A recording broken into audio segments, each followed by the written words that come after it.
A Super Bowl champion. The Green Bay Packers have won the Super Bowl. The Packers' all-time leading scorer. A game winner for Mason Crosby. It's time for the Mason Crosby Show with Mitch Nellis, presented by Verizon, the #1 network in Milwaukee, on 1250 AM and 105.7 FM The Fan, powered by the Potawatomi Sportsbook, and on the free Odyssey app. It is the Mason Crosby Show, live from the 1250 AM 105.7 FM The Fan studios, powered by the Potawatomi Sportsbook. Mason Crosby Show, presented by Verizon, the official 5G network of the Green Bay Packers. Tommy Wirtz here with the Packers' all-time leading scorer. Good morning, Mason. What's up? Good afternoon. Oh, God, yeah. I'm all over the place. High noon. We're ready to roll. I'm having a hard time focusing with the Ryder Cup being on, but I will do my best, and we will dive deep into the Packers here early on, especially. And I'm feeling good. I got my polo on. I'm trying to just give those good vibes out. Oh, and yeah, Tommy, check out our YouTube channel. The shirt Tommy is wearing, the Free Scotty shirt from when he got arrested. Oh my gosh, that is amazing.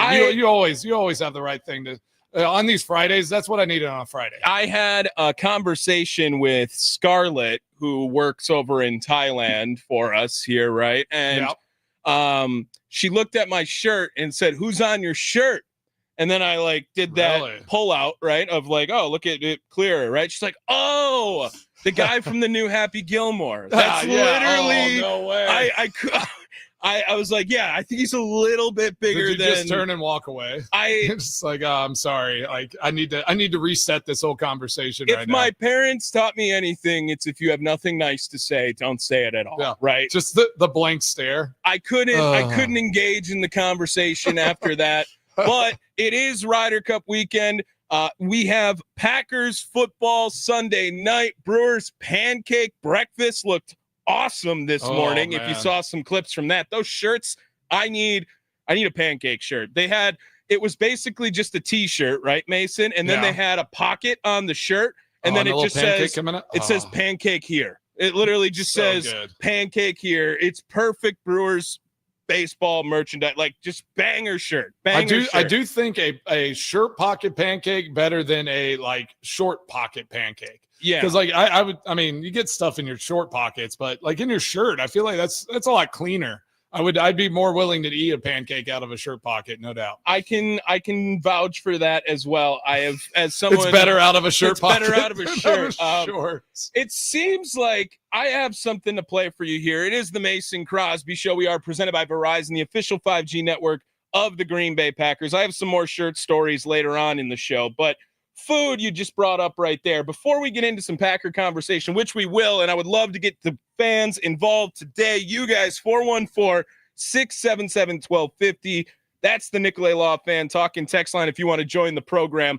What are you looking for on Sunday? A key to the game this Sunday. We will get into that right after I play this because, Mason, we have Mitch Nellis, usually a part of our program. He filled in on our brand new morning show, Inside Wisconsin Sports. Nice. Yeah. So he was here nice and early. Yep. He was here nice and early.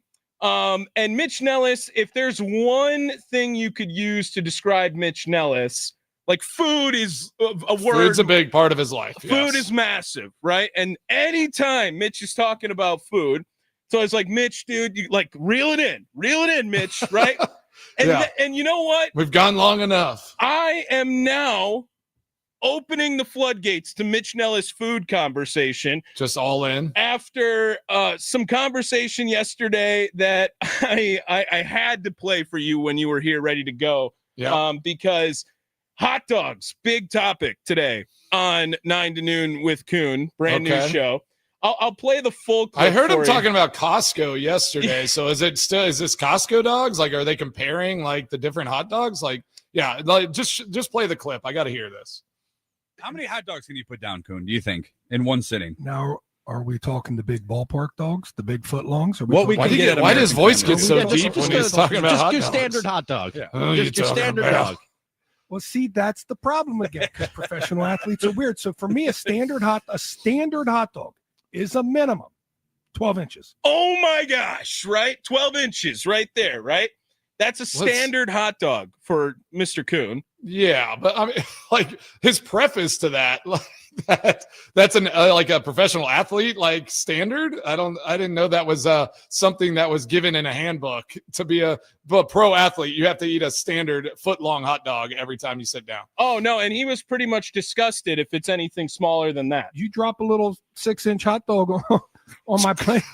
I'm going to take 2. The no Just get it and just put 2 in a big bun. Like it's got to be one thing. It can't be 2. The last, like, he knows he's getting clipped right here. You drop a little 6-inch hot dog on my plate. I'm going to take 2.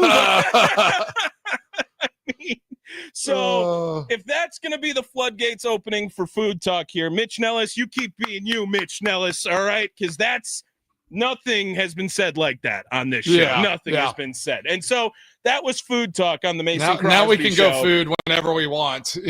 John just opened the floodgates, but I don't know if we're going to be talking about foot-long hot dogs too much on the show. Yeah, that was it. Now let's get into some Packers talk, because the Green Bay Packers, we're going to have Bobby Belt from 105.3 The Fan in Dallas to talk a little bit of Eye on the Enemy in the next segment here. That's coming up in about 10 minutes. Specifically the Green Bay Packers keys to a victory. Now, if you heard as well, we had some news break. Anthony Belton out this week. He will not play. So it's going to be Brent Banks trying to carry over that backup right tackle position this week. And that's something, Mason, that we saw the depth last week get a little exposed for Cleveland. Yeah, that was not good. I mean, to have like that already out, the guy that you're hoping is going to fill in and be a backup, like that's never good. I obviously hope that it wasn't just like a surprise at the moment, like they were working in all these guys, because all it is like if you can get some of that cohesiveness during the week of work, like it's a huge difference. Like I look back 2011 season, that 15-1 year, like we lost 3 guys, I think, in that Kansas City Chiefs game, like on the offensive side, offensive line. And so it's like whenever you're plugging guys in during the game, that's so much harder than, okay, this guy's out. We're going to put them through the week of work, and they'll get comfortable. They know how to play ball. They'll be able to, get and if they're not doing something right, like they'll protect them in that way, right? Right. So like you go into a game with a plan with this starting offensive line, and all of a sudden everything changes. Now you're scrambling and you're trying to call plays that you might not have had as key plays for that script against the team. So it's concerning. I hate that that offensive line just is like, it was such a strength at the beginning of the season on paper, right? It's like, man, like, all right, they shored this thing up, signed the guys. It felt like everyone was like where they needed to be. And now it's just Tom's out, Aaron Banks is hurt, and Belton's out. Like Jordan Morgan's playing every position on the offensive line. Yes. So now it's just scramble drill, and it's just, okay, let's simplify this thing out. Let's, honestly, again, try to, like, I think my key to the game, my biggest key to the game is running that football. Because it's like if you're putting a lot of offensive line change around there, the last thing you want to do is drop them in passing situations 50 times in a game. Let's get them running the ball. Let's get heads on body on body, and let's try to run the ball and control that clock. And then it's going to open some things up. Let's lean into that play action. Let's do some things and just kind of build an offensive plan that you can attack this Cowboys defense. And then off of that run game, got to take shots downfield. Like this Cowboys team has been exposed downfield. I mean, Russell Wilson went for 500. Caleb Williams looked like an all-star against them. Yeah. I mean, downfield ball against this Cowboys team is wide open. So run the ball effectively and then you can take shots down the field as much as you possibly want. Well, and with the unhealthiness of the offensive line, I think you have to now throw in staying healthy on the offensive line as well, to this keys to the game, because they are becoming more and more thin now in Green Bay with the offensive line. Mason, they couldn't even run the ball at full strength. Now they're going to go to their depth pieces, which seems to be a little bit more in shape than last year's depth pieces for Green Bay. It should be. And right now, I can't find any room for another injury for Green Bay on the offensive line specifically, because There's not much. I'm not ready to see Brett Banks at right tackle when Zach Tom is the guy and Anthony Belton is the second guy, and that's what the offensive line looked like last week already. And I know that's the concern, right? It's like, all right, you pay Tom, you bring in Aaron Banks, and like they're not staying healthy. They're not available. And those, I mean, it's not that you shouldn't pay guys and like that, they're trying to get hurt, not being tough, but it's just like that is the risk you take whenever you bring guys in and you re-sign guys. It's like if they're not available, all right, what is your next option? And yeah, we might see, Kennard, you might see, I mean, you're going to see some guys in this game because inevitably it just feels like somebody might get dinged up again. You just cross your fingers and hope it doesn't happen. But if anything, what the Dallas Cowboys wanted to do, right? Jerry Jones, we traded Micah Parsons. We want to get better against the run. I do think they're okay against the run. I think they're 109 yards a game so far against the run. And that's probably because everyone's like, why would we run the ball whenever they'll just let us throw it, 30 yards downfield on them every time, and they have no pass rush. So you got to kind of take what they give you there. I think they're giving up on defense like over 400 yards a game. So like my key to this game is also, I've said there's multiple, but again, I've said all week, got to get to 30 points. I mean, it's just like this is a game where it's like you have to score points. You got to get to 30.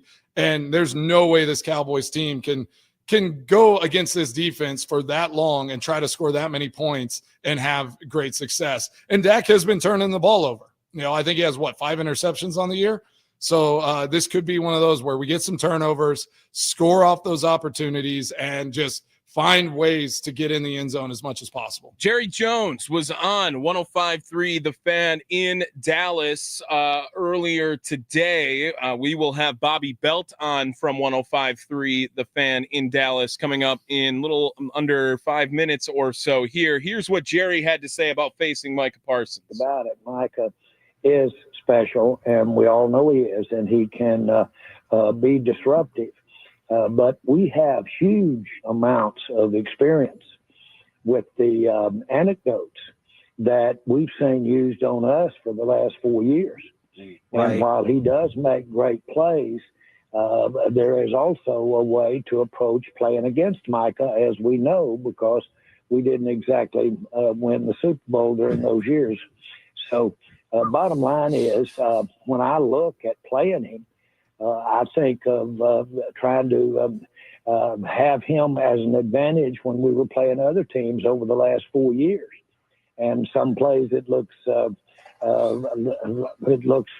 beautiful, but then other plays, especially running plays, you can wish you'd have had a different formation. That's probably like right after that, Jerry takes a sip of his prune juice on there if we're going to keep the food talk going. But that was Jerry Jones on 105.3 The Fan in Dallas, another Odyssey station we have. And talking about approaching Micah Parsons, do you think comments like this like circulate a locker room? Or because I heard a point on it here from 9 to noon with Kuhn, basically saying all the emotions coming into this game, right, Mason? There's a lot of storylines for both, right? And the storylines and emotions probably favor Dallas, right? Because it's the whole team was just teammates with Micah, the fan base that's going to be there, the ownership, general manager, all of that, Jerry Jones, right? Well, there's one player going through those emotions on Green Bay, right? Yep. It's Micah Parsons. But with a clip like that, does that not rally some of the troops and everyone wants to kind of show it to Dallas now after a comment like that is made about your teammate? Yeah, I would say probably like I would say half the locker room, listened or paid attention to anything that Jerry Jones is saying. I mean, I played, so many, like all those games, and I probably heard, 2 or 3, like, 2 or 3 comments a week from an owner or a coach or anything like that. Like, it's not like they're going to go in the team meeting and be like, this is what Jerry Jones is saying. Like, that's not the deal. Like everybody's paying attention and listening and doing all that, but I don't think that's going to be the rally cry. I do think his teammates though are going to be like, hey, like they got rid of him. We benefited from Micah Parsons coming here, let's show them what a mistake that was to give a player like Micah Parsons to the Green Bay Packers, or trade him and give him to the Packers, but trade him to the Packers, and what that's going to look like, not just from Micah Parsons, but how good Rashawn Gary has been, how good Lucas Van Ness is playing, how good that whole defensive front is playing. So across the board, I just feel like the energy and the effort's going to be at an all-time high going into Dallas. Obviously, playing there in AT&T Stadium has been really good for the Green Bay Packers. Jordan Love obviously loves it from his success in the playoffs there 2 years ago. So I just think it's one of those games, like Micah said, whenever you step on the field, when you step between those lines, you start warming up, you put that helmet on, you're just going to work and you're playing ball. And Jerry Jones's comments too, it's like, we know what these other teams try to get. I mean, the guy had 12.5 sacks every season. They weren't stopping him. So if that's your recipe, then you better find a different recipe, because he's going to go out there and get 1 to 2 sacks against Dak Prescott if they're playing from behind and having to pass the ball a lot. It is the Mason Crosby Show. Tommy Wirtz, Mason Crosby here with you. Coming up on the other side, Bobby Belt, 105.3 The Fan Insider for the Dallas Cowboys, will join the program for another edition of Eye on the Enemy here on the Mason Crosby Show, presented by Verizon, the official 5G network of the Green Bay Packers, live from the 1250 AM, 105.7 FM The Fan studios, powered by the Potawatomi Sportsbook.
It's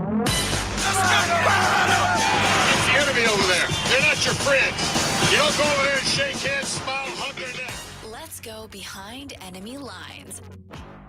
Let's eye up the enemy on the Mason Crosby Show with Mitch Thunder Nellis on 1250 AM and 1057 FM, The Fan. Welcome back to the Mason Crosby Show. Tommy Wirtz, Packers all-time leading scorer Mason Crosby here. And joining us now, 105.3 The Fan in Dallas. You can find him on Twitter at Bobby Belt TX. It is Bobby Belt here, insider for the Dallas Cowboys down there. Bobby, good afternoon. Welcome on. Good afternoon, gentlemen. Our y'all? Hey, we're doing all right. Just excited to get your insight into how this Cowboys team is going to combat our new weapon, Micah Parsons, and this elite defense. And what are y'all feeling down there in Dallas?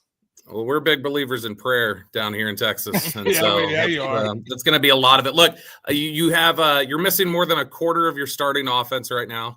CeeDee Lamb's gone, your center's gone, your right guard is gone. Your two tackles are not playing particularly well in pass protection. So there's a lot of questions about how Dallas can move the ball at all, or pass protect right now, and it's going to be a challenge for them, and there are going to be challenges on the defensive side of the ball for them and the other things that they face. This is going to be a tough matchup for them, and one that I would imagine is going to favor Green Bay pretty heavily. Yeah, I think that a lot of us in Green Bay thought the same thing last week when we were having this conversation with Cleveland too here, Bobby, and then a lot of humble pie having to be served here in Green Bay. We were feeling really great in Milwaukee and in Wisconsin about the Packers after 2 weeks. Now Dallas, it feels like a lot more caution coming into this here with the Packers and the Cowboys. Is it justified? Did you see anything last week from Green Bay, and knowing that Dallas would play them this week, that you can see from a Cowboys perspective, hey, maybe we can do the same thing Cleveland did, and maybe we can do it better? There is an avenue for the Cowboys. Man, it's tough because you don't have a defense like Cleveland does. You don't have a defensive line like Cleveland does. Cleveland was able to obviously wreck shop with Myles Garrett and future Hall of Famer Malik Collins, just making things really tough on Elton Jenkins. But outside of that, I would say, no, I mean, a lot of the things that I'm hoping for, like, all right, can I get 8 third down penalties on Green Bay again this week? Like, if I can get that, if I can get 3 false starts on 3rd and short, that'll help me out. That'll put me in a good position. But Dallas has so many problems with communication on the defensive side right now. They have so many problems covering deep. They play nothing but cover 2 and cover 3, which I looked it up yesterday. Jordan Love, I believe, is now 26 for 30 against cover 2 and cover 3 this year with no interceptions. It's going to be a tough. It's not a great matchup in terms of what fits. A couple weeks ago, Russell Wilson was able to pick things apart because he may not be the player that he once was, but he's a veteran quarterback who's seen a lot of football, and he knows how to go, whoa, I know what that coverage is, and I know they're not playing that right. Okay, I know how to pick that apart. I can still throw a ball 40 yards down the field. Jordan Love's going to be able to just, I think in a lot of instances, drop back, look, and go, oh, they're all mixed up back there. Let me press the ball down the field. I said it this morning on our show, I think this is the week where if I could get a prop bet on it, I would take 40-plus yard touchdown from Matthew Golden in this game is what I think could happen, because that's the exact type of player that they struggle with. It's the exact type of player that can take advantage of some of the communication and recognition issues that they have in the secondary right now. But really, I think for Dallas, you're just hoping, all right, can Kenny Clark, who I think you guys know over there, Kenny Clark and Oso Odigizua, can they generate enough pressure on that interior where it seems like Green Bay's got a little bit of problems leaking in pass protection on the interior now?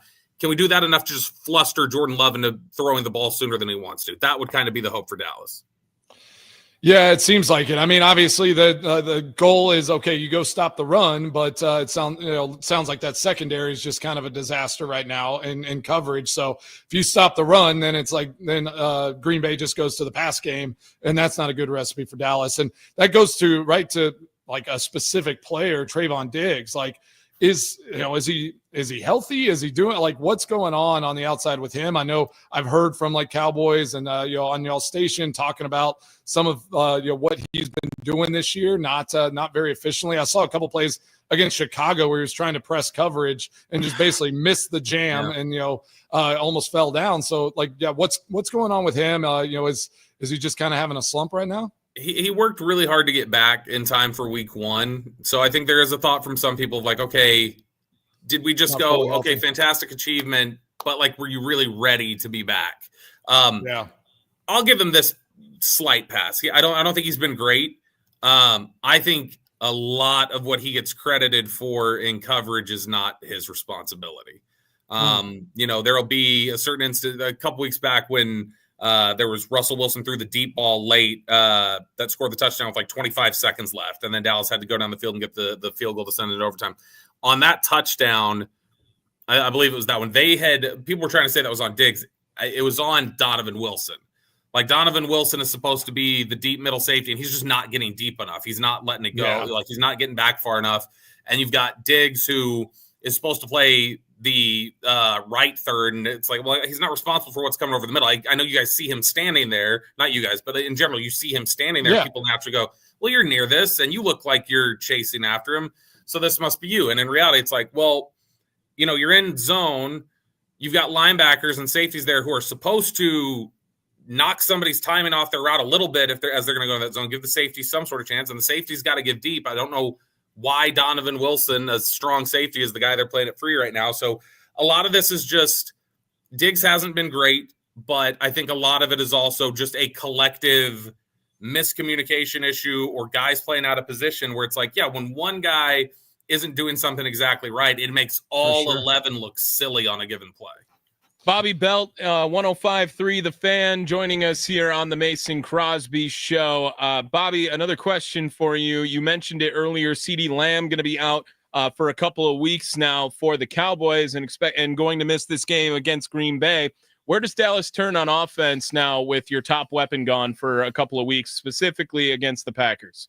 So obviously they made the trade for George Pickens, and he's talented enough that you would think, all right, you should be able to step in and keep momentum going. One of the reasons they went and got him is because in years past, when CeeDee gets taken out of a game, which is not frequent, but defenses will sometimes neutralize him. And when that happens or he gets injured, that offense falls apart and they're not able to really threaten the same sort of way. Pickens is supposed to mitigate some of that.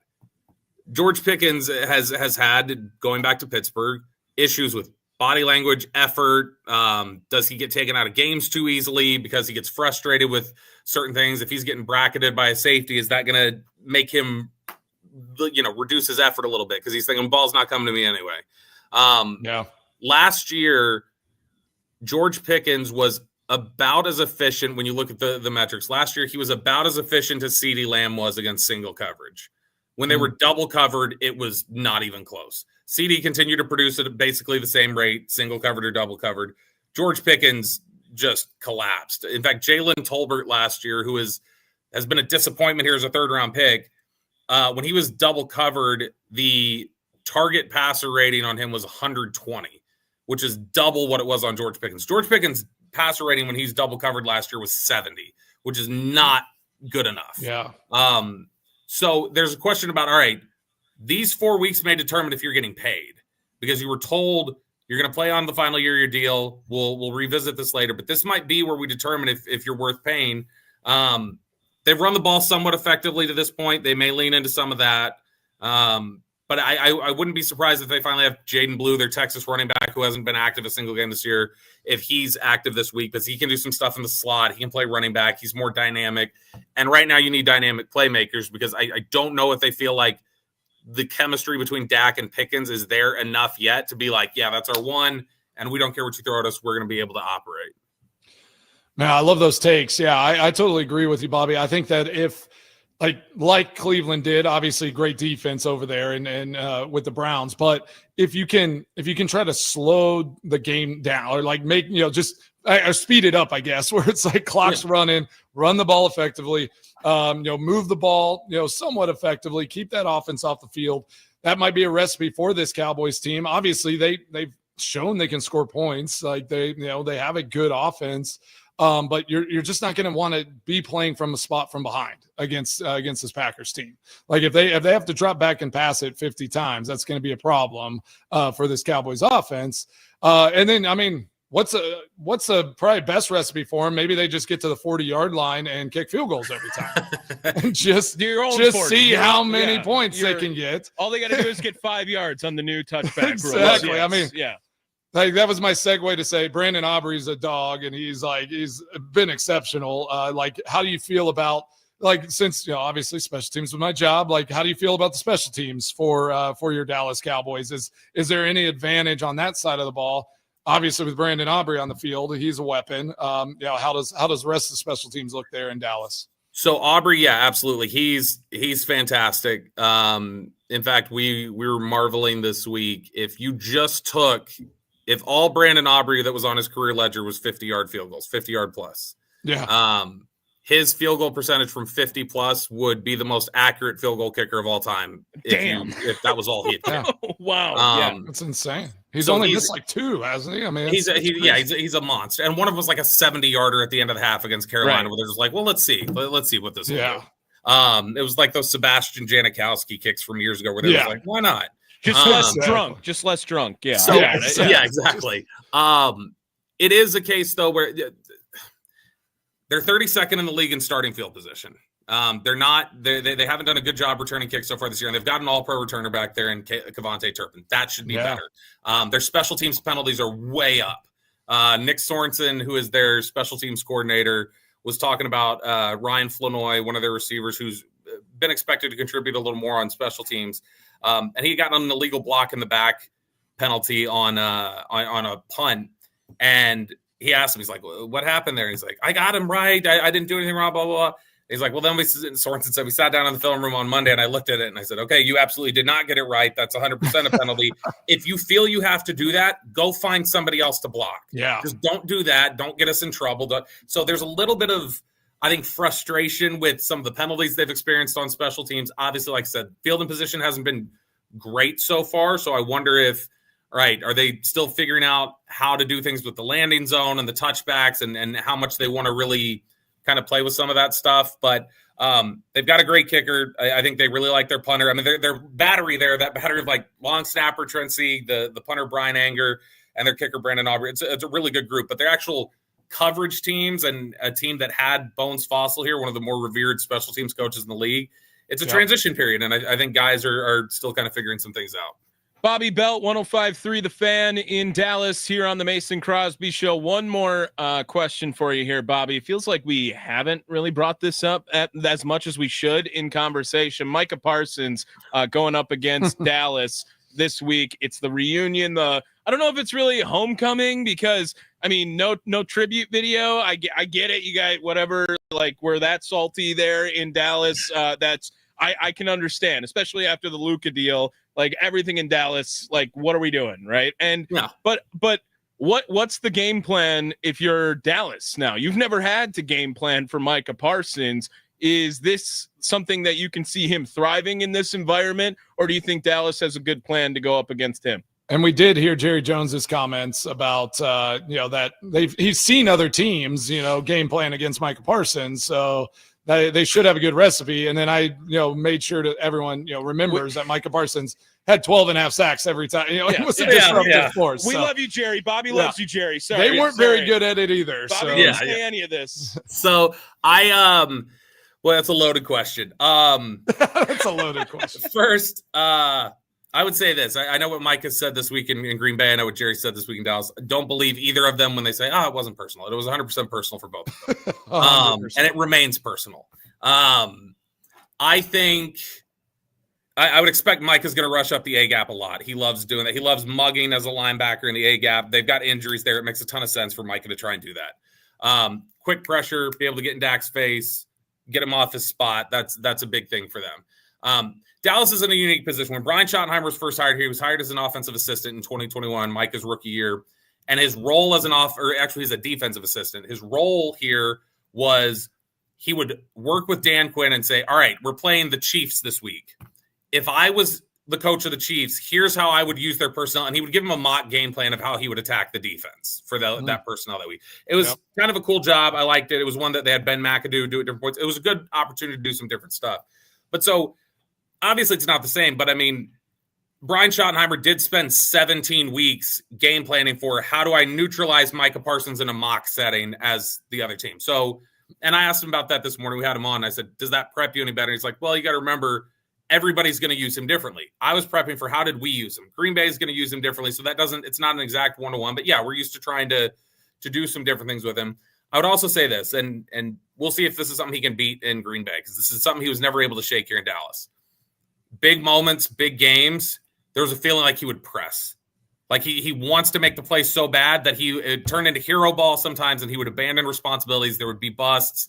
And it became a narrative around here of like, where is he in these playoff games other than just, man, he's running around with his hair on fire, and he kind of loses his discipline a little bit and loses his focus. So as long as that's not a problem, as long as he doesn't think Sunday Night Football back in Dallas, I'm going to be the hero here. If he plays within his game, they're going to have a tough time preventing him from getting 3 sacks, I would imagine. But that'll be the biggest question to me, is how well is he at controlling his emotions being back in that environment? Yeah, so far it seems like on this Packers defense, he's been more of a facilitator to get other guys, opportunities. Like Rashawn Gary having a heck of a year. Lucas Van Ness is like high pressure rate, hasn't gotten to the quarterback as much. But when you get those 3 guys on the field and you can move them in different spots, I mean, Van Ness can go inside as well as Micah. It really, it's going to be hard to defend against. I mean, have you guys started the social? Like have you guys had him for long enough to get the social media craze of fans posting all the screenshots of Micah getting held that aren't getting called? Hey, you guys are going to get a sick offensive lineman with that 28th, 32nd pick. Dude, it's going to be great. I can't wait. Y'all get somebody. It's going to hit. I promise. No, buddy. every time he rushes the passer, I'm like, guy's arms around his neck. He's getting held. Like, what's going on? Oh, that's going to be a consistent. He does not get holding calls for some reason, but he gets held almost every other play. Yeah. Bobby, thank you so much for popping on today. Anything you want to plug on the way out? No, just you guys can follow me on game day if you like for any updates from the stadium at Bobby Belt TX, and looking forward to a good game. Hopefully it's not too painful. All right, Bobby. Thank you so much. Appreciate you, Bobby. Have a good one, my man. There he is, Bobby Belt, 105.3 The Fan, Odyssey in Dallas, joining us here on the Fan Guest Hotline, powered by Gruber Law. One call. That's all. I don't know, Mason. I hate like back-to-back weeks of guys just being like, well, you're going to kill us. Like, that's like what basically the mindset felt like for both Eye on the Enemies now. Yeah, I agree. I was a little more like nervous last week just because of the Browns defense. I felt like they had a path to be, at least keep it close, which they did. And, Packers had a chance to win. Cowboys, I don't know how they're going to like keep it close, with how inefficient like their defense is. Their offense is sputtered here. They couldn't do much against the Bears. So I just don't know how they're going to go into a scoring matchup with how good this Packers defense is, if the Packers can get a lead and just jump out to a fast start. It is a football Friday here at the Fan. We'll continue on with some Packers conversation all throughout the day here with the Mason Crosby Show. Steve Sparky Pfeiffer, of course, as well, from 2 to 5 at Curly's Waterfront in Pewaukee. I'll be joining at 5:30 over there for the leadoff show as we'll get ready for some Brewers baseball. Big weekend series. We'll touch on it on the other side. It is the Mason Crosby Show, presented by Verizon, the official 5G network of the Green Bay Packers.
Oh, welcome back to the Mason Crosby Show. Tommy Wirtz, Packers all-time leading scorer Mason Crosby here. Just jumped off with Bobby Belt of 105.3 The Fan in Dallas. Mace, can you say hi to Molly for me? Just want you to say hi to Molly for me at some point. Yeah, just so she knows. Molly, Tommy says hi.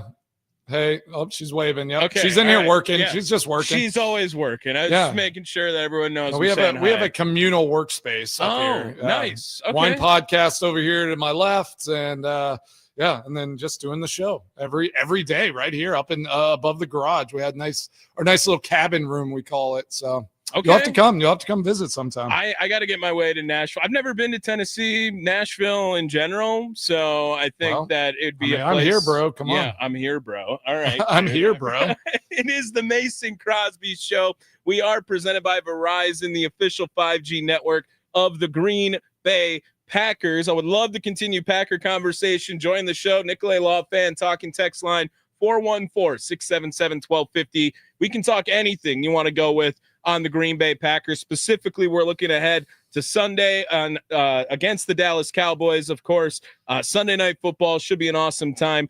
But I did want to bring up just a little bit of Brewers today because it is a big weekend, Mason. Big weekend. They are one game away. Magic number is 1, whether it's a win from Milwaukee or a loss from Philadelphia, from being the number 1 overall seed in Major League Baseball, which is not something that gets to come around every once in a while. And while we have a little bit at the top here, or at the bottom of the hour here, I figured might as well give them some love. There's been a lot of Brewers conversation happening all day here on The Fan, and it feels like everyone now with this final weekend, even with a little bit of sputtering into September, a lot of excitement building back up for the end of the season, Mason. Yeah. I mean, it's crazy after what this summer was, that there's only 3 games left in the regular season and we're heading into the postseason. I mean, Quinn Priester on the bump tonight. I mean, that has to feel pretty good for everybody, right? Always. It's going for his 20th consecutive victory in a game that he has pitched in. Just insane. We had a little bit. So there was a Pat Murphy's pocket pancakes bonanza or something, I guess, going on this morning. The shirts are awesome. If you got a shirt, I am jealous. You can talk to me. Send us a picture. I want to see if anyone listening got a shirt. I would love to get one as well. We can talk about it. I'll pay upcharge, just whatever it is. I didn't realize the shirt was going to go this hard. Pat Murphy, however, did talk to friend of the station, Tim Dillard, a little bit today as they were doing some sort of rally cry or whatever it was at the pocket pancake ceremony. Here's some sound from that.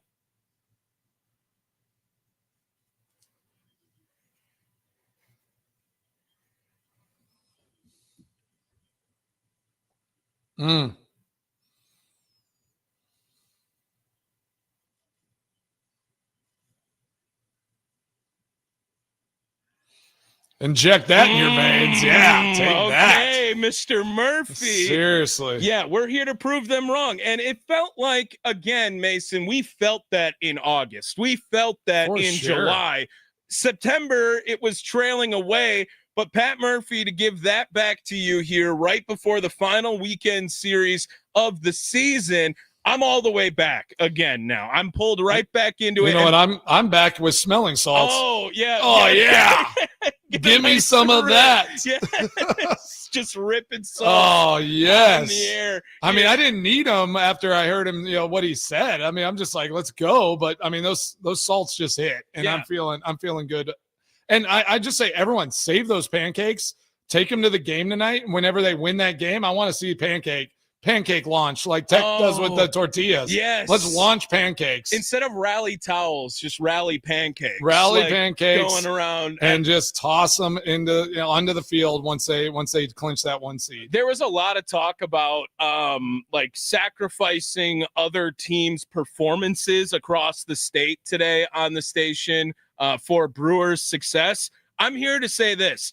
We will not talk about that discussion on the Mason Crosby Show because this is a show that promotes winning across the board. This is not. Why can't they all win? Why can't they all win? That is loser talk to give up other teams' success around Wisconsin in order to promote success for, in this case, the Brewers. One thing about the Brewers, get us through the summer. They get us through the months whenever the Packers aren't going, whenever the Bucks aren't playing. Like, you need like the state needs the Brewers. Yes. Like it is a staple. And if they're not playing well, everyone is miserable and it's not a good thing. So like, yeah, we do not sacrifice one success to try to like lift up another. That's ridiculous. And on top of that, Mason, I think that this year people can really rally behind individuals and a team more because of the lack of individuals, right? I mean, for sure. This is the ultimate team. This is the ultimate team. Pat Murphy, he can have those comments and he is the leader of men in that clubhouse. But as far as what Green Bay is doing with the wide receiver room, I compare a lot to what the Brewers are doing with their entire roster, right? It's everybody eats. Sure. No one is going to be a superstar on this team. Any given day, it can be any given one of these players. And Pat Murphy and the Brewers doing a nice little rally for the pocket pancake. He was, I'll send you some videos here, but he was like flipping pancakes over the back of his head. I saw some like pancakes like with designs on them and stuff. Was there a euchre face? Yeah, Driver was doing ones with his face on it too. Man. He was of course he was. Yeah, he would never flip any other pancake but one with his face on it. Totally. I mean, that checks out completely. Most humble Donald Driver here does not go to the most humble award. I mean, someone gives him like a mix with a face, like so he's like, God, no, yeah, like right. I'm not contractually obligated to flip this pancake. It's just we can all hope to be as humble as Donald Driver one day. Is what it sounds like. I love you, Drive, yes. But hey, was the first guy to call into the show after the retirement announcement. All right, yep. Again, great person. We all know that, and of course, awesome of him to go down and join Pat Murphy today. At that Brewers that had to be a good time. It looked like there were a lot of kids. They were handing them out to like as they're driving by in their cars. I mean, what a cool way to kind of wrap up this regular season and get everybody really juiced for this playoff run because it's going to be awesome. You had a question in there, and right before we go to break, I just want to throw it to you. Who do you think's starting in LDS?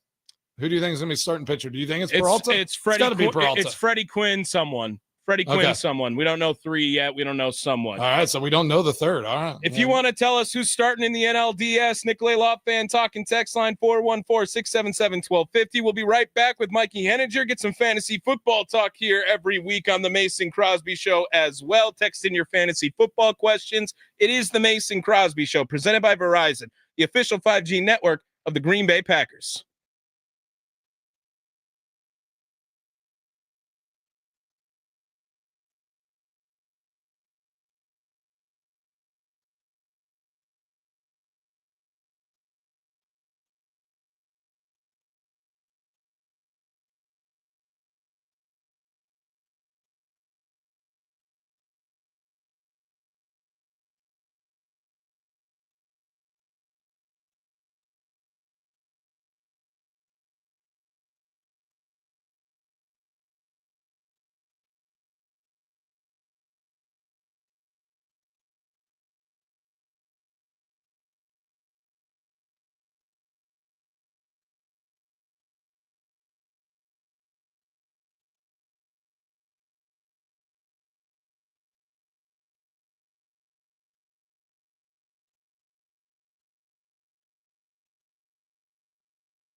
A Super Bowl champion. The Green Bay Packers have won the Super Bowl. The Packers' all-time leading scorer. A game winner for Mason Crosby. It's time for the Mason Crosby Show with Mitch Nellis, presented by Verizon, the #1 network in Milwaukee, on 1250 AM and 105.7 FM, The Fan, powered by the Potawatomi Sportsbook, and on the free Odyssey app. It is our number 2, the Mason Crosby Show. Tommy Wirtz, Packers all-time leading scorer, here for one more hour, presented by Verizon, the official 5G network of the Green Bay Packers. We're going to be talking to Mikey Henninger here in just a minute with your fantasy football questions. Mason, before that, I got a caller here. Ken in the Falls. Well, how's it going, Ken? How are we doing today? Oh, if I were any better, I wouldn't know what to do with myself, gentlemen. I'm drinking a beer in the sunshine here on a beautiful Friday afternoon, taking it all in. Sounds awesome. Ken, you want to talk a little Brewers real quick? What do you got for us here, Ken? Let's do it. It's definitely no two ways about it. You're going to, in your starting lineup, you're going to have Freddie, Father, Quinn, and then it's my prediction that the Brewers are playing this one close to the vest, but it's going to be Woody. No two ways about it. It's going to be Woody. And don't be a bit surprised, boys, depending what McGill does, if we don't see the flamethrower Mizorowski coming in to close some games out. Murph is known to use guys in different manners, and when it's on the line, I would not put it past him. Even though he's got Uribe, they've got probably the deepest bullpen in the playoffs, and there's a reason why they're the best team in baseball because of this bullpen. But it's also what Murph does that people do not expect. These guys are confident in what Murph does with them. They love playing for the guy, and you can clearly see it every day they hit the field. This team's going to be exciting.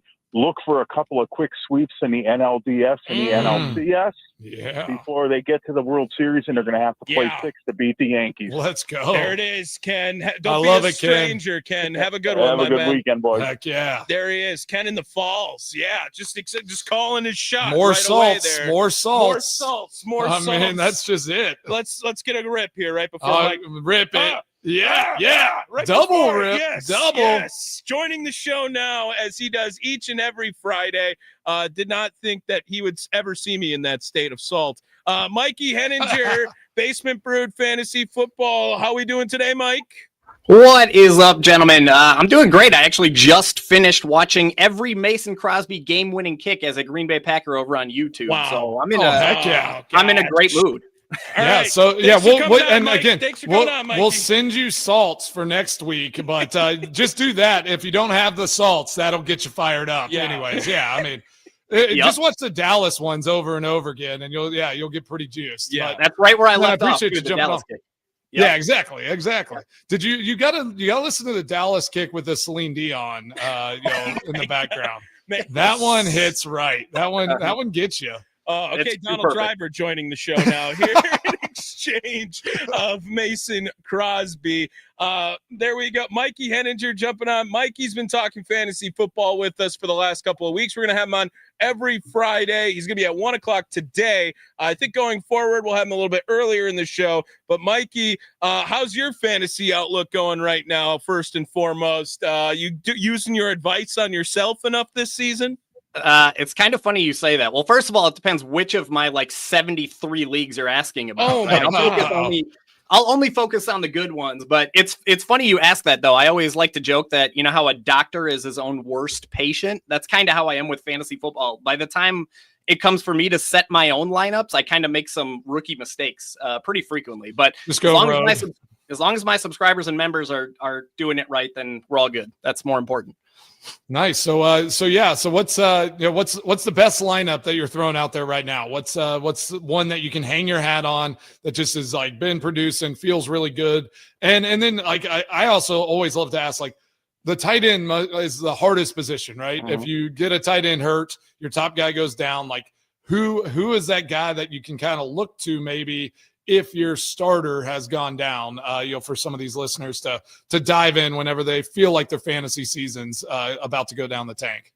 Yeah. So your first question was my best team, I believe. Yes. I would say, and this doesn't feel too fair because it's a dynasty league, so you have a couple years to put it together. But I have one dynasty squad that's insane. It's got Lamar Jackson, Jonathan Taylor, Derrick Henry, had James Conner, so that one hurts. But we still got Amon-Ra St. Brown, Justin Jefferson, Zay Flowers, Trey McBride. Like that one's that I went back to back in that one. So we should we're looking for a three-peat here. But so you just get to carry that over and like just kind of keep just plugging pieces in. Oh man, that's awesome. Yeah, dude. Definitely. Mikey's been having a great time here last couple of weeks. Has been giving some good advice here as well.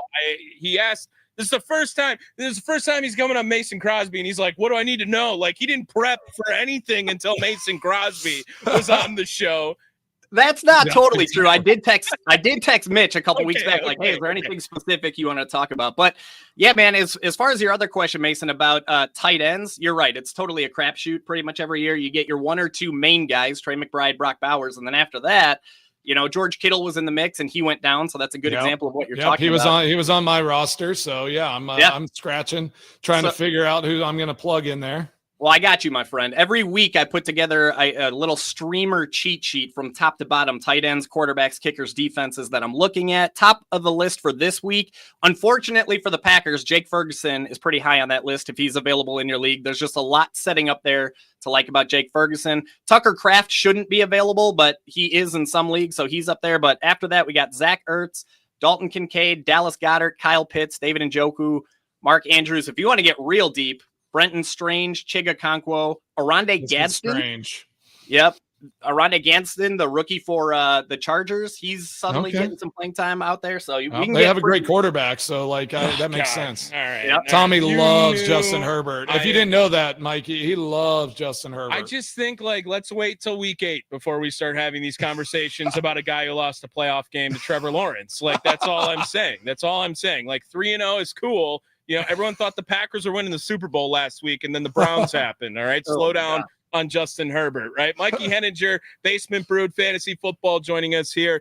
So, Mikey, what are other guys that maybe you just really like this week? Some players that maybe are like a rotational bench, weekly option type thing, or a daily fantasy type situation. Who are guys that you're really excited for this week for week 4? Well, with the Chargers in mind, you got to really, really like Omarion Hampton moving forward, but especially this week. Now, they're entering this game as 6-point favorites over the Giants. They have a top 7 implied team total at 24.75 points. Are expected to score plenty of touchdowns. No Najee Harris for the rest of the season. He had Omarion Hampton had 25-plus touches last week, including 6 catches on 7 targets. This week, he's projected for at least 20 touches against a Giants defense that is allowing the 5th most rushing yards, 5th most rushing touchdowns, 5th most PPR points per game, 4th most PPR points per touch. And I'm treating Omarion Hampton like he's a high-end RB1 with legitimate, like the top dog RB1 upside. He's set up to smash this week for sure. Any top dog I'm going after. That's no doubt. No doubt. And you did say one of my tight ends, so I feel really good. I have Goddard. He was my second second option. So I feel like I'm going to win this week. I feel really solid about my lineup just because of that. Yeah. So go ahead.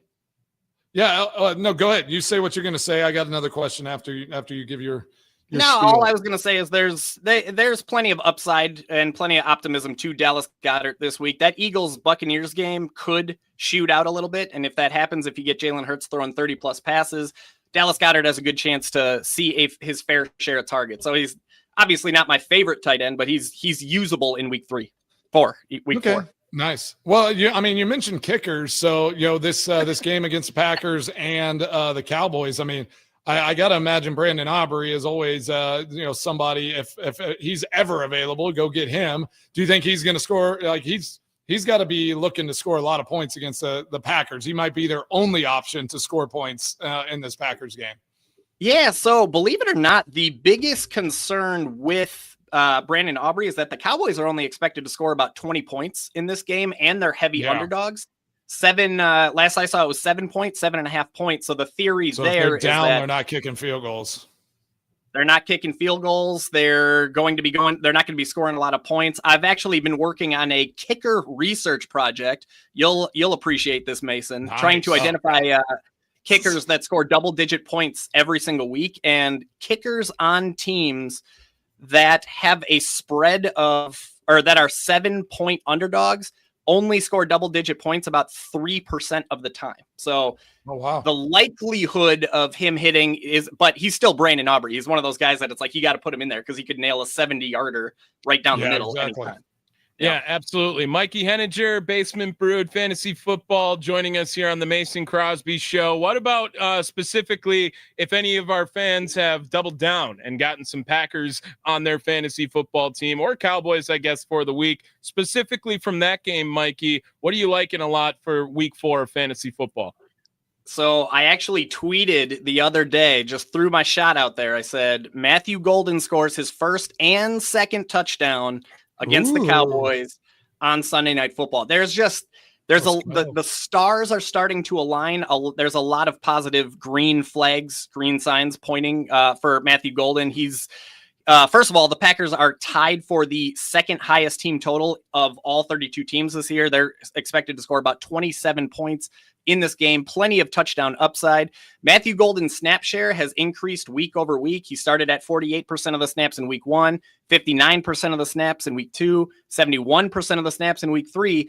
And all of that is without even mentioning the Swiss cheese that is the Dallas Cowboys defense, particularly when it comes to wide receivers. They're allowing the most receiving yards, most PPR points per game, second most PPR points per catch. These guys are allowing 3.68 points per catch to opposing wide receivers. Jeez. And Matthew Golden is exactly the type of wide receiver that can do a lot of damage with a little bit of volume, right? Because the volume hasn't been there for Matthew Golden, but if he's able to bring in even 3, 4, 5 catches, this is the type of defense that can fall apart against his speed. I got him scoring his first touchdown on Sunday night, maybe even 2. That would be awesome to hear for sure. I always got one question for you. It feels like a week here on my team too. Specifically, I'm looking at defense this week, and it relates to this game because I have Green Bay's defense on my fantasy football team, but I also have Denver going up against Cincinnati this week.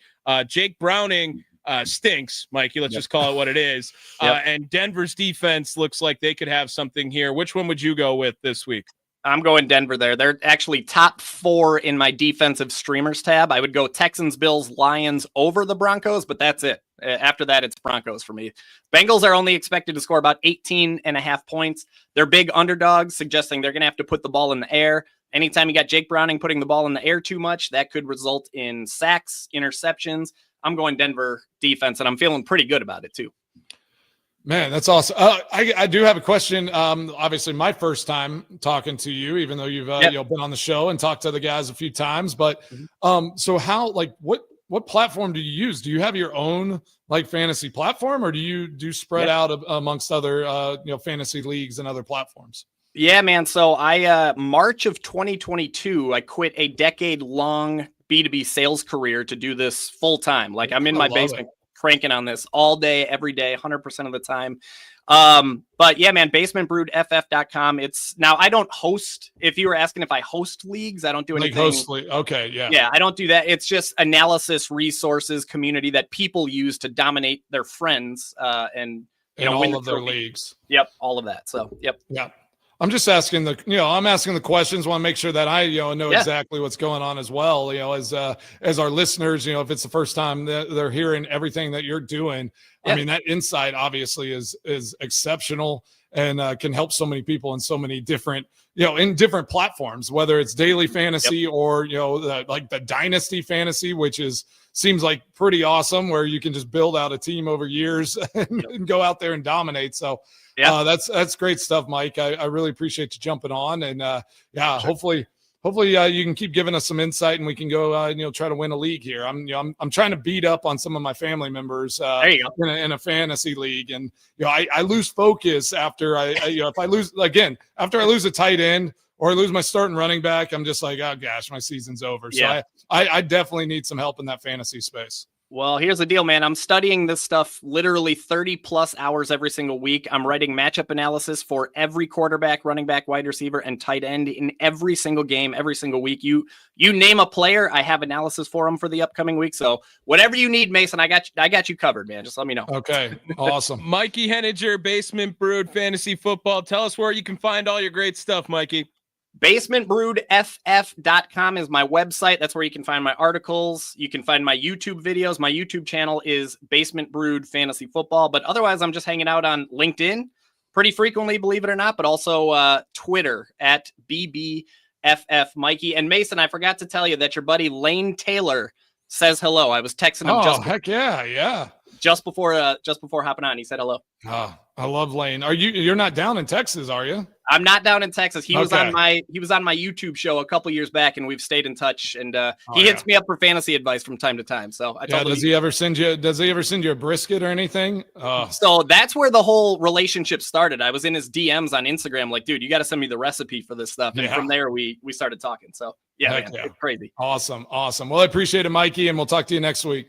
Awesome. Thanks for having me on, guys. Absolutely. There he is, Mikey Henninger, Basement Brood Fantasy Football, giving you some advice on your fantasy team this week. He's going to join the Mason Crosby Show every Friday here for a little bit of a fantasy hit. In whether it is the second segment of the show, the fourth segment of the show, we're going to fit Mikey in somewhere, wherever he can be. Lane Taylor, brisket guy. Oh yeah, big brisket guy. Yeah. I mean, he loves smoking meats. Wait. Okay. Yep. See, now we're back to how John much Kuhn brisket show. could John Kuhn eat? It would have to at least be. I mean, what's the professional athlete minimum brisket size? What's the standard? You drop a little 6-inch hot dog on my plate. I'm going to take 2. He's going to take 2. I mean, I'm going to put 2. Just is that legal? I'm going to take 2. Yeah. The stutter. I'm going to take 2. Yeah, it just gives me so every time it's going to give me. Man, perfect Friday content we needed for the Mason Crosby show. Yeah, he, like I said, and poor Brandon Snide. Brandon, by the way, I don't know if you've gotten to talk to him yet, Mason, if you've seen him on meetings or whatnot, but Brandon is in the same position now me and Charlie are in as the producer for 9 to Noon with Kuhn, except Brandon is like a grown man. He's the only guy who's got more kids than you, I think. He's like tricked himself. Like former military, isn't into he? Yep. He did like 12 years, I think, in the military. Like he's been all over the place. And on top of it, he yesterday, trying to make his big impact, said he could eat 9 hot dogs in 15 minutes to get the equivalent of 6 feet of hot dog.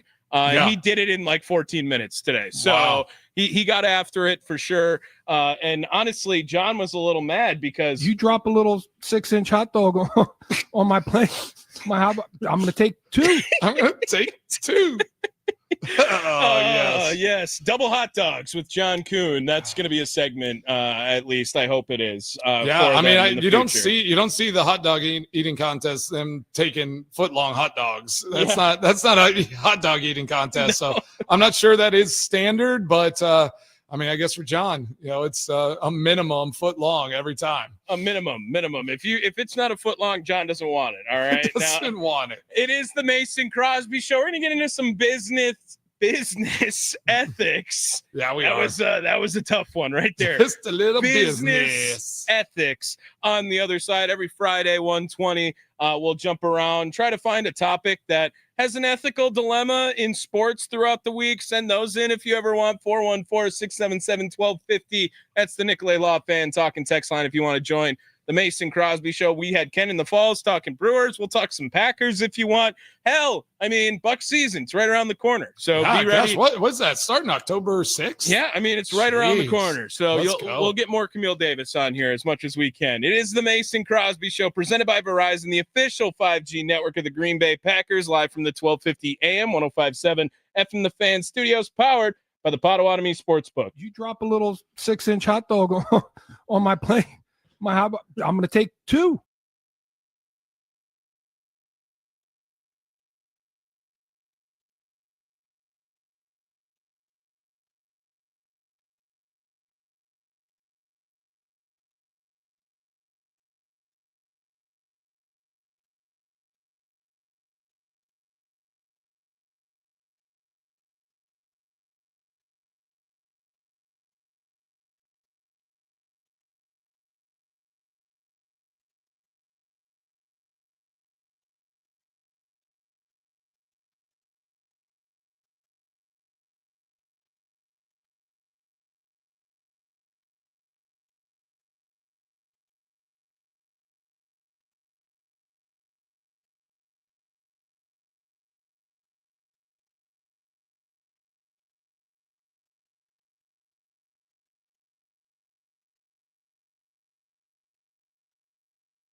Welcome back.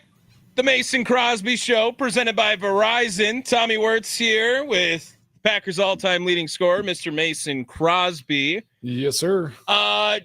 This next segment, I'm wearing, if you're watching the YouTube stream, I will be very topical with my shirts today because today in the Mason Crosby Show, I'm wearing my Free Scotty shirt, which, I mean, what are we doing, Henley? That was ridiculous. Just bringing our boy down. Yeah. I mean, it's just like he looked like my putting at times out there, where it's just like, I didn't even start online. Like, what's going on? So he had a rough morning, but he'll get it going. Scotty's down in this match right now as well, but I feel like JJ Spawn is a good partner. He's just solid. Oh, and as I said, that Scotty almost hold it out of the bunker. I mean, what else is new? Yeah, what else is new from Scotty? Just say a word and Scotty will answer. Yeah, and I will have a different shirt on during the leadoff show today, which will be at Curly's Waterfront in Pewaukee. So that should be great because I got hooked up with a free shirt for the first time ever because of this job. So shout out to that. We will continue. Is it a fan? On. Is it like the fan shirt? No, it is from a fan. I got hooked up with somebody. Yes. So I'll give shout outs over there. Talk about it over there. I tried to give Sparky one. If you had to guess the shirt size of one Steve Sparky Pfeiffer, what would you have said? A schmedium? We got a large. I thought that was fine. Apparently, he was like, "No, that's too big for me." That's a little large at the baby gap next time. I'll remember for Steve Sparky Pfeiffer. But it got hooked up with IT Ed, who is adopted Brewers fandom this year as well. Wow, okay, nice. Welcome aboard, buddy. Ed is originally born in Illinois. It says he's from Boston, but lived in Virginia. I have no idea what's going on with Ed's life either. And he works in IT. He's probably erased all of his all the information that leads you to where he is. Yes. I could see IT Ed being kind of off the grid, ironically, as he's working in that IT space. Yeah, you can erase everything. He'll love the shirt as well. I'll show it off a little bit on the leadoff show today. We wanted to talk a little bit of Ryder Cup, as there's some action going on. USA looked great. Bryson driving it off the tee on the first hole. That seems to be the biggest highlight for the USA today right now. Yeah, they won that first hole, and then they got beat 4-3 down the stretch. So John Rahm, like his Spanish predecessor, Sergio Garcia, is a very good Ryder Cup player. Yeah. He is tough to beat. He makes every putt in this competition. And I mean, it's like that. This European team's fiery. I mean, honestly, when I look at their matchups, they make so much more sense than some of the U.S. matchups, right? Like, we don't have the names where it's a Justin Thomas, Jordan Spieth. You don't have the matchups where it's like, oh man, those guys are formidable. They've played together a lot. They're going to be tough to beat.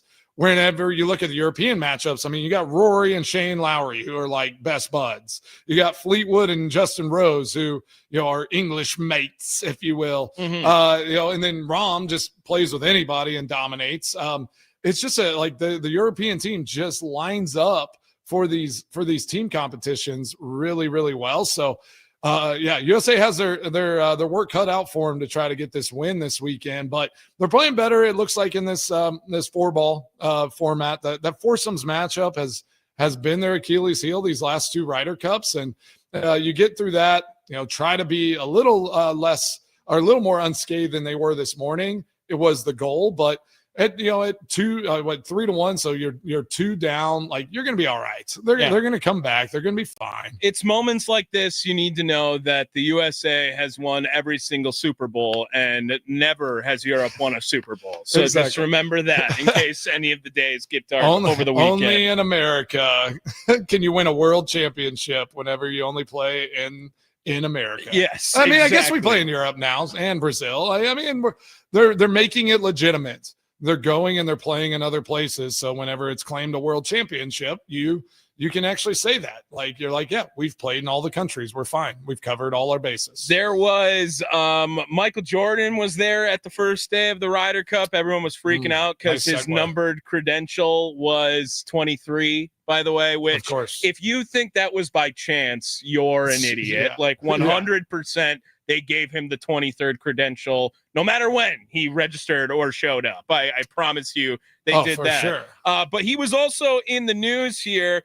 Maybe like we missed out on not having Mitch Thunder Nellis here for this one. Because gotten fired up. We have business ethics here, just to touch up for a few minutes before we have to hit to another break. But WWE star, social media influencer Logan Paul, you're familiar with Logan Paul, correct? Yes. Oh yeah. Well, I sent you this. Yes, so he relax. I was just I didn't know where you were on the social media game. He's risen to stardom now in WWE for sure, and has done a fantastic job with that. But this is actually about a piece of the United Center court that supposedly Michael Jordan played on, and then autographed and signed and was given up for an auction here. And Logan Paul is filing an injunction over auction of this Jordan signed court. Looking at it right now, I would too. I mean, he paid $562,000 for this piece of artwork, I guess now, like you'll put it on your wall or whatever. Right. $562,000, and they don't have like a certificate of authentication. Yeah. Like, I would be freaking out as well. Yeah, that's quite a bit of money to not have any authentication from it. It is supposedly signed by one of the GOATs, Michael Jordan. Says Air Jordan, 5-time MVP, 6-time Finals MVP, Hall of Fame, 2009, the whole shebang on it. But no authenticity for the court and the piece of the court here, Mason. I don't know how you, like, first of all, what a luxury it must be to spend $562,000. I would have probably confirmed the authentication before putting that number down. And I don't know if the autograph doesn't seem to be like the issue. It is the piece of court, right? He's saying like it doesn't look like anything like from pictures or like whatever piece they're claiming it is. He's like, this isn't that piece. And it's like, so what they do, they just took like a piece of like, plywood, just 2x4 and like spray painted it, and like this was, glossed it up a little bit. Right in front of the bench right here. Exactly. This one was. His feet, he rested his feet on it whenever he was sitting on the court side. Nicolay Law Fan talking text line 414-677-1250. You can give your opinion on this topic or even open it up even more. Sports memorabilia you would spend $500,000 on if you could. That's a good question. If you had the money, what is something that you think would be so invaluable that $500,000 you would spend on some piece of sports memorabilia? Did you see also over the weekend, or I guess like the last couple of days, wasn't the weekend, Cal Raleigh had hit that 60th home run as a catcher, and the fan had caught the ball and he gave it to a kid.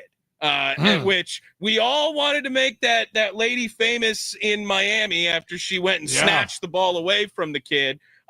Make this guy famous too, right? And Seattle actually reached out. They found him. They hooked him up with tickets to the next game and had him come down for some BP, get a signed bat with Cal Raleigh on it. That's so awesome. Meet him. The shirt that Cal Raleigh was wearing, I can't say it on the air. Like, it is a hilarious shirt. Was it awesome? You know the traditional Korean noodles based off of ramen, like the addition of pho.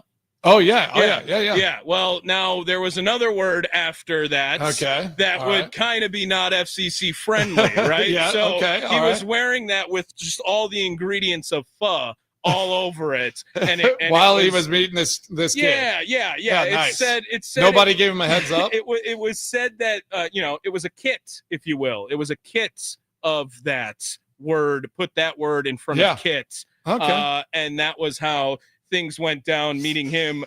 But amazing to see some of that. This sports memorabilia topic that we got going on here, again, with Logan Paul, like, is that worth $500,000 even to you, Mason? And I know that's like a broad question, I guess, but as far as something like if you wanted something so bad, right, that you had to have it in there, like what is something that you feel they were like selling old like stadium seats, right? From was it where did I see that? They were selling from Oakland? From the was it Oak? Nah, who wants from Oakland? Well, I think but like whenever a new stadium gets it gets either redone or torn down, like they'll still sell those things. But $5-10 grand, something like that. But what would I like want?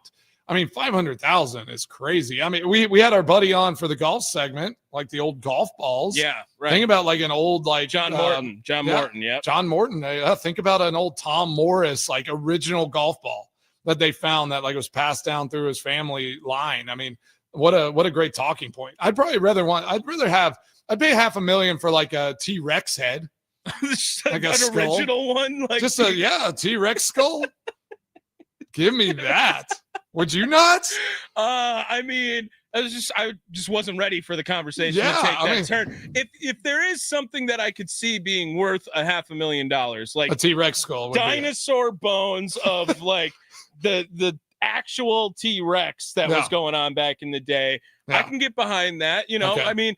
As far as like history wise goes, you're going away from sports altogether. Like, I'm just trying to think what I would spend $500,000 on. Right. Like, do we have something signed by George Washington? Like, that's another one, I guess, where, how big a deal is that? Like the original Declaration of Independence. What do you want here? Like just all the signatures in the world on it. Yeah. Yes. I think what Logan Paul should learn here is that just because you have the money, don't spend the money, right? Like, or just at least confirm, like, your concerns before you write that check. And he might have, because I think what's happening is he waited until they basically said you have to pay for this. Like he was like, okay, this doesn't look right. He's like, I can't file an injunction until they ask for the money. And so that's like from reading the article, it's like as soon as they said like, hey, you need to pay us for this item, then he was like, all right, I'm filing an injunction because this isn't real, or this isn't what I paid for. Yeah. So good on him. He's using the legal system, to the best of his his ability there. Whatever his lawyers are, saying, he's probably paying them $500,000 just in order to get this thing figured out, right? How many lawyers do you even have when you have that money, right? Like it's multiple lawyers. It's a whole legal team. I feel like there's a whole team. Yeah, that's a whole team of lawyers.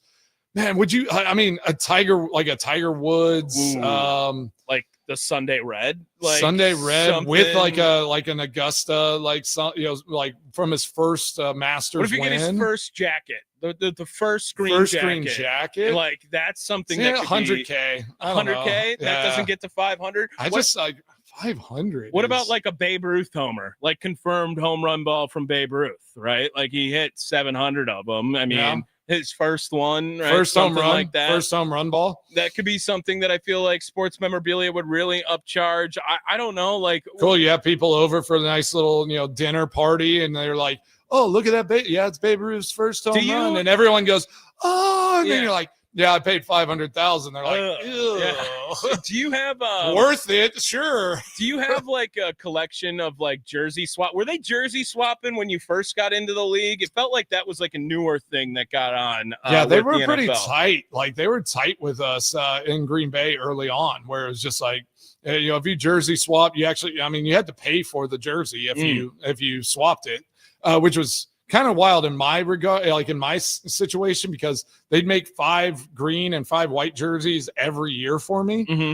And I got it for other guys because they get ripped holes in them and different things. I had 5 jerseys at the end of the year. Yeah, right. So it was like, can I not give one away? Like, what's going on here? So I have a ton of game used jerseys, at the house, because I'd make sure to buy at least 3 of them every season. How many? What's the coolest one of someone who's not on the Packers do you have in your collect? Do you have like jersey swapped with Shane Leckler or other special teamers? I don't know what. I didn't do a ton of jersey swaps. Like I was bad about that. I'm not a huge memorabilia guy. I don't have like a ton of stuff up and about. I have awesome Bart Starr signed jersey with his Super Bowl, like replica Super Bowl rings and all the stuff. And that one's a prized possession of mine. Yeah, Lucas. I have a Lucas Patrick signed jersey. Nice. So that was a good little swap. Aaron, obviously I have an Aaron Rodgers signed jersey. But didn't do a lot of jersey swaps. I'm probably a jerk because I've had a few guys ask me for some, and I'm just like, well, yeah, I mean, I'll send you one. Wow. I'm not sure. I just want to like Molly would be mad if like I just got too many other things that she just had to put in boxes and store away for a later date because we just don't have any room for it anymore. Yeah, I get that. Makes all the kids stuff. It takes up a lot of space. It's kind of like a weekly thing for guys now, right? We even heard that Rashawn Gary and Kenny Clark have already confirmed, like, yep, we're the jersey swap this week. That's what's going to happen. Is that something that you would have been interested in if like a teammate of yours was on another team to go after them and try to get that jersey? Well, yeah, that's when I think I swapped with Lucas was when he went to the Bears. So I have a Lucas Patrick's Bears jersey. So yeah, I mean, it's whenever teammates and things go to other places. But honestly, that was what was odd is like, I feel like we didn't have a crazy amount of those types of situations, when I was playing. It was like our kind of top guys, stayed together for a long time. So it wasn't like somebody went to another team and it's like, oh man, we got to, I want to make sure we swap jerseys. On that 2011 Super Bowl team, wasn't it like only 3 guys had played for a different team? Yeah, like few. I know I think it was Howard Green. Woodson. Oh, Charles. So I think it was 4, right? Because I think it was John. I think it was Howard Green, Ryan Pickett, and Woodson. I think that was it. I think it was just those 4. Yeah. I'd all played for everyone else on that 53 man had played for the Green Bay Packers. Had been drafted by the Green Bay Packers. Look, I got I feel like this wall. Oh, wait, that's not the camera. I'm not using that now. Oh, gosh. This wall would be great for some like jersey memorabilia. Right. What do you think? That's what I mean. If you're watching on YouTube, I'm just showing a blank wall that needs something on it. And I feel like jerseys, that could be a jersey wall. I mean, I could get you a Tommy Wirtz Cudahy Packers jersey to go up over there. Heck yeah. Is that Christmas gift? Yeah, I mean, you gave me a great one last year, so I'm waiting for something special this year. Which used to be in the background, and now you switch spots and you just threw it away after a while. It does look like Molly might have just stowed that one away. Like I said, the stuff gets hidden pretty quick. I do have this over here, though. Like, look at this guy. Oh, what is that? That's my Lambo Leap. Oh, nice. Yeah, that's a good one. That the one Lambo Leap you got out there. One Lambo Leap, I got. Would you pay for a piece of the wall of Lambo? Ooh, like that'd be nice. Like just I don't know where you put it, but you got a big house, just so I mean, I've signed old goalposts from Lambeau Field. Okay, so whenever they've gotten rid of goalposts, I feel like they cut them up into like these little pieces, and then sell them off as memorabilia. I feel like that's like a PTSD thing. Like you don't want the goalpost, like, right? Yeah, you just want to go. You want to miss the goalpost completely. Yeah, I can't sign it. I just kind of keep like banking off of it. Like, gosh, I'm just inside. I'm just inside. Yes. I can't get this. Yes. That is the goal. Yes, you don't want anything to do with those goalposts. It is the Mason Crosby Show. Logan Paul, congrats on being able to just set $500,000 on fire. Pretty much. That's not what is actually what you. He's gonna find out it was fake, and then like next thing we're gonna see like a YouTube video of him like actually having a bonfire with the piece of wood. Oh, that would be epic. Honestly, that would be awesome. Epic. Talk about a flex. You spend $500K and then you just light it on fire. Yeah, just tell Molly that's your plan next week is you're going to buy it off of Logan Paul. Oh, dude, come on, Mace. Like the content to buy it off of Logan Paul would go crazy. All right, what do you want for it? You won this injunction. It doesn't matter, but I'll buy it for $15. All right, nice. Yeah, that's a start. That's just the autograph. If the autograph's legitimate, we'll give him $10,000. Yeah, for a Michael Jordan sign on a piece of wood. Yeah. I'm down with that. On just a piece of wood. It's just a plank from someone's backyard. Business ethics here on the Mason Crosby Show. Moral of the story here: know where you're putting your money. All right, people. Yep. That's be smart with your cash. Be smart about it. Otherwise, then you end up like Logan Paul in this situation. Coming up, we got to get your extra points, Mace. You ready to go? Let's get it. It is the Mason Crosby Show, presented by Verizon, the official 5G network of the Green Bay Packers, live from the 1250 AM, 105.7 FM The Fan Studios, powered by the Potawatomi Sportsbook.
What's on Mason Crosby's mind today? It's time for Extra Points, powered by the Potawatomi Sportsbook on the Mason Crosby Show with Mitch Nellis on 1250 AM